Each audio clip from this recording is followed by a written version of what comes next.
There's a quiet trap that captures even the most ambitious minds, long before failure ever appears. It feels productive. It sounds confident. It even earns you approval from others. But beneath the surface, it slowly dissolves your will to act. That trap is talking too much about what you intend to do. Those who mature inwardly, who build real strength, learn this lesson early.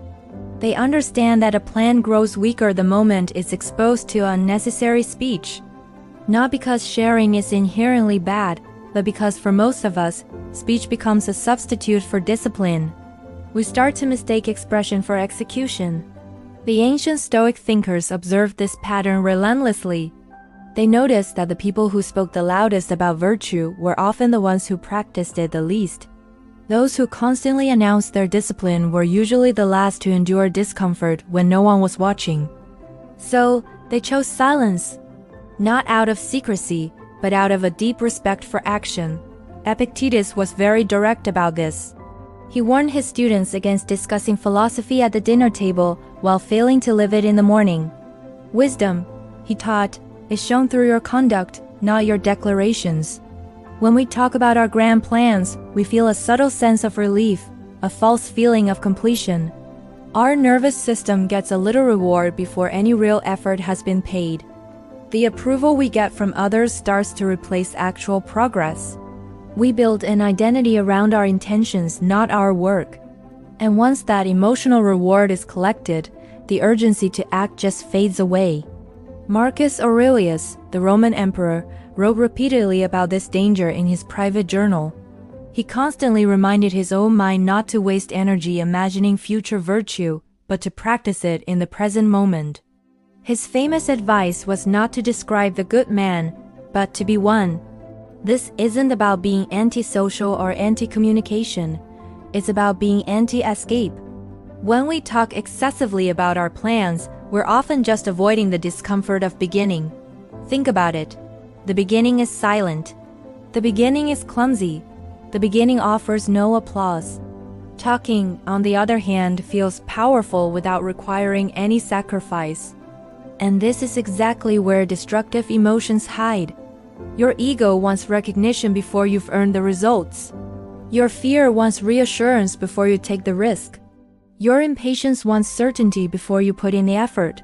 So, we speak. We explain, we announce, we promise. But those who cultivate true self-control move differently. They reduce their words and increase the friction. They exchange explanation for execution. They let their results speak in a language that no debate can ever weaken. Seneca, another great Stoic, warned that nothing is so useless as talking about the future while neglecting the present. He understood that time punishes those who perform their intentions instead of their actions. Modern scholars who study Stoicism, like Pierre Hadot, have emphasized that ancient philosophy was never about theory. It was a discipline of practice. Speech was always secondary. The real goal was transformation. This is why inwardly disciplined people can seem mysterious to others. They don't advertise their progress. They don't feel the need to justify their silence. They simply move forward quietly, consistently, and without emotional leakage. And this quiet has immense power. When your plans remain internal, they stay raw, unfinished, and hungry. They demand your attention. They pull you toward action instead of releasing you into the comfort of conversation. You stop seeking validation from others.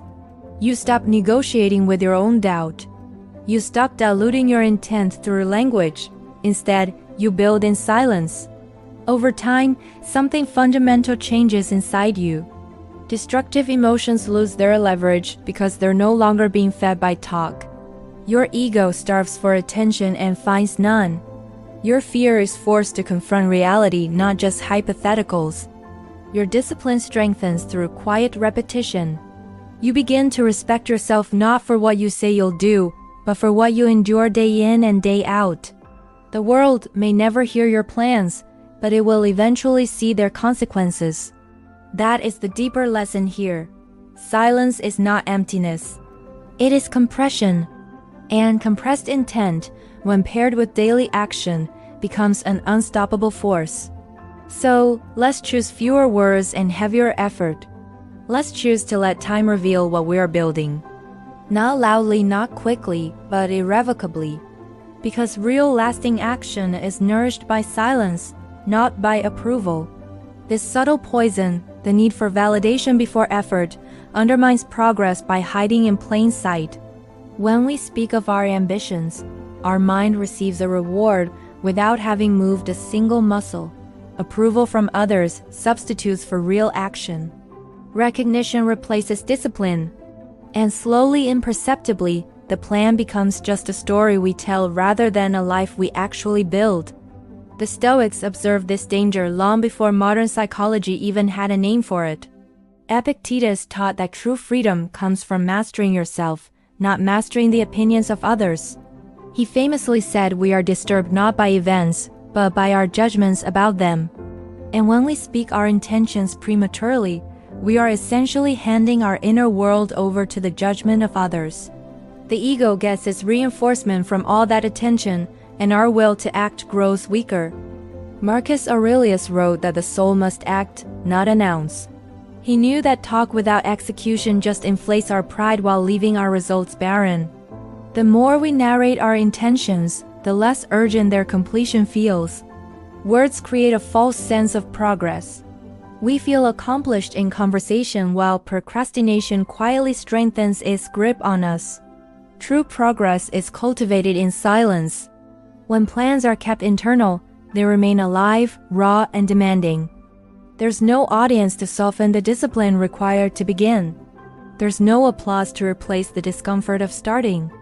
Each step forward is earned quietly without recognition, and it's that quiet endurance that trains our fortitude, our self-control, and our patience, the very virtues the Stoics valued far above any transient praise.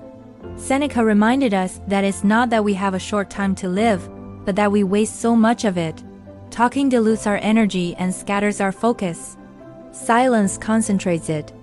Action is nourished when it's free from the need for external approval. The rare soul learns to let their work speak for them, not their words.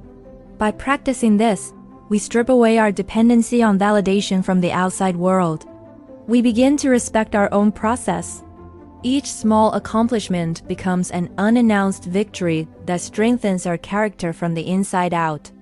Fear, doubt, and ego lose their leverage because they are no longer being fed by constant explanation. Our mind becomes a quiet engine of consistent effort.